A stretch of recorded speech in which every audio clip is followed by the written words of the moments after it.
หัวจะหลุดท้ายเลยจ้า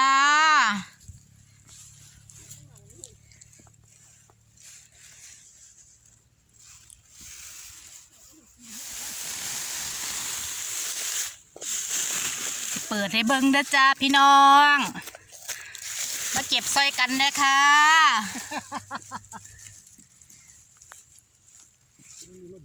ความภาคภูมิใจย่างขนาดนะค่ะพี่น้องเบิ่งพูด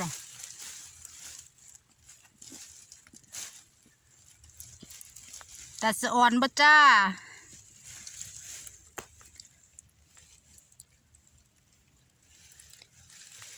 งามนะคะพี่น้องเบิ่งทุกคนโอ้เบิ่งแต่ละเหงาแต่ละมูทุกคน